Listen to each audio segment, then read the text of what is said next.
Okay guys, so this is 9.4 solve by factoring part 2. I have 4 more examples for you just to kind of see how we could amp this up. Again, the factoring aspect of every single one of these problems is review.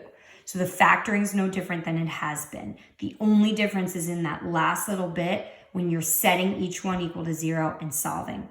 So let me think about how I would factor something like this, right? Don't worry about the equal 0 for right now. How do I factor this? It only has 2 terms, right? So not only should this be my first step regardless, but when I see 2 terms, I'm really thinking GCF. That's my really big, okay, this is probably a GCF because otherwise I'm not really sure how it's gonna factor, right?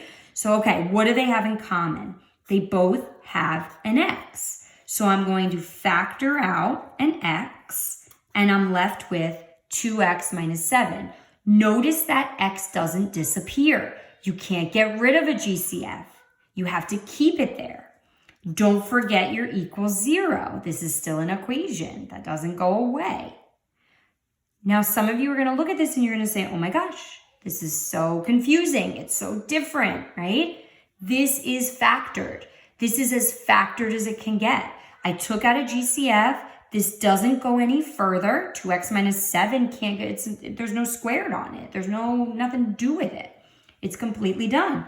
You have 2 factors. I know you don't believe me, but you do. Set each one equal to 0. Don't worry that this is just a single term. It is still a factor. These are the 2 factors that multiplied together give you what you started with. So that's no different than any other problem.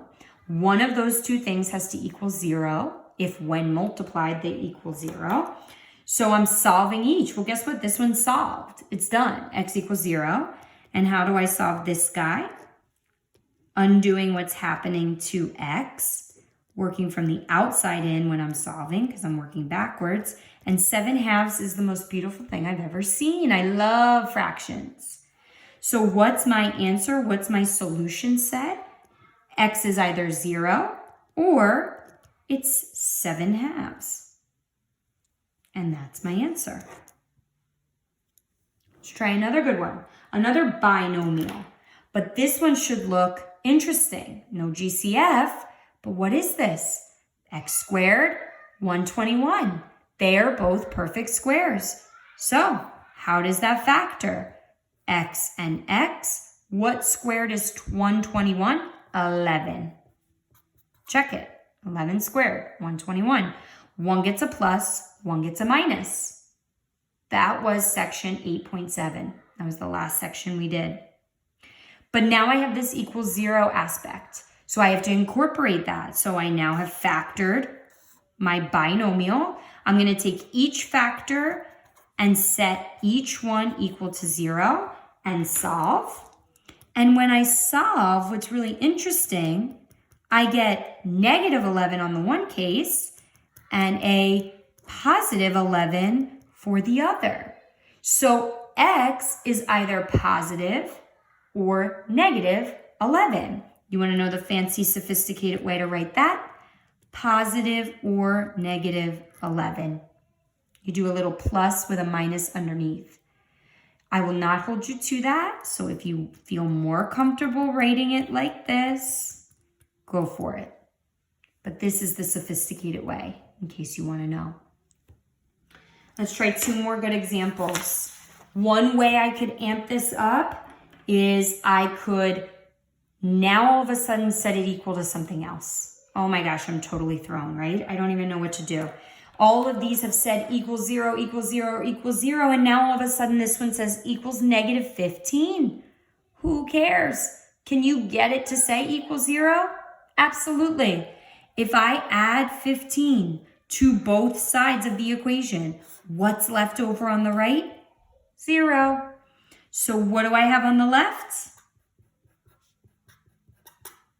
A complex trinomial that I can easily factor because I did so well on my lesson check from Wednesday.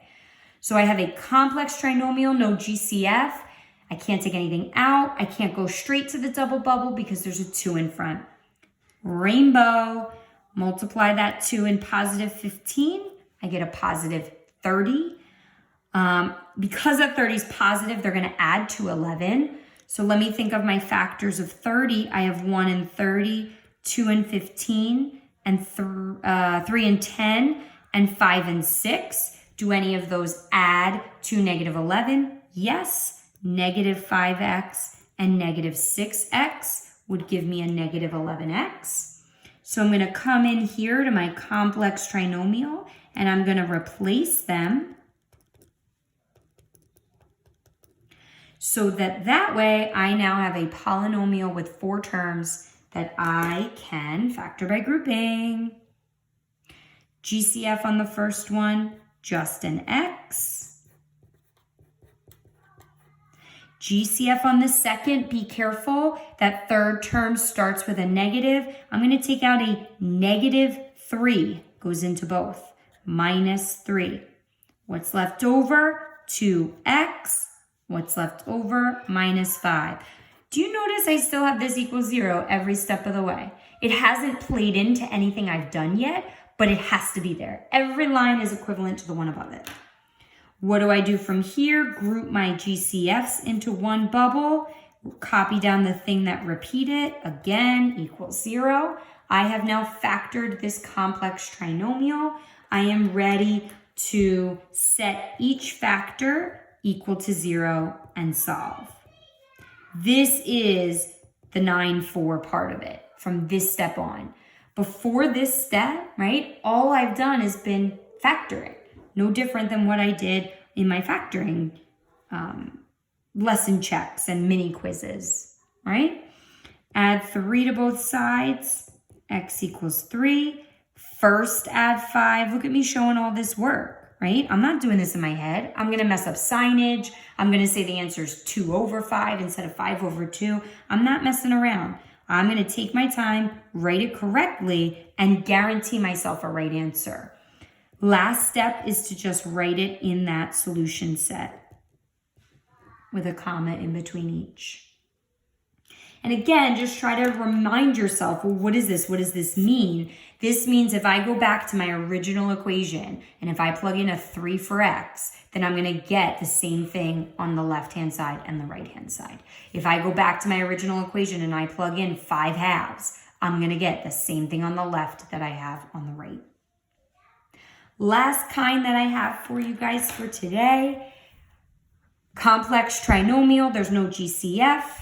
I can't go straight to the double bubble because there's a number in front. Rainbow it.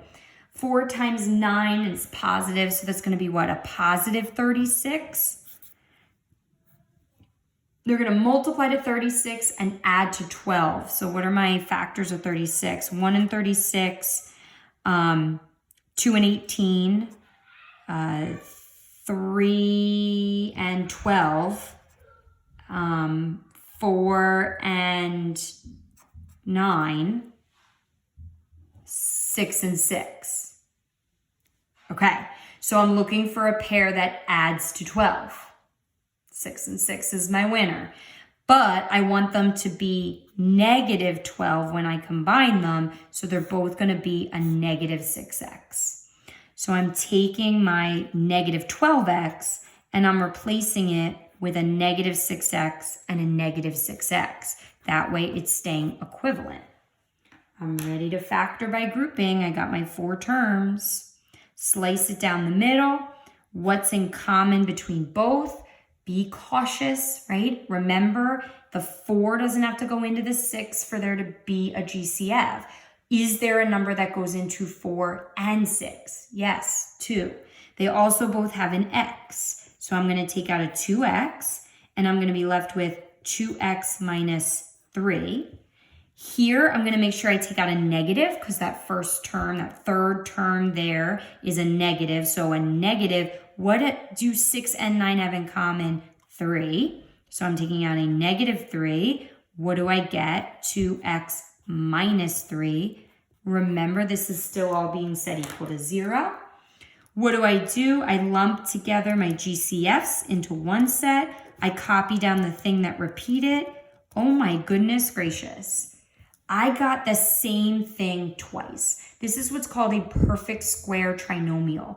So if I took 2x minus 3, that whole thing, and I squared that entire quantity, I would actually get this trinomial. That's why it's called a perfect square trinomial.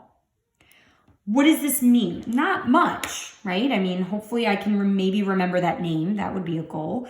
But I'm going to get the same little equation when I set my two factors equal to 0. So you should actually love this problem because I'm not going to do the same work twice. I really only have to do it once.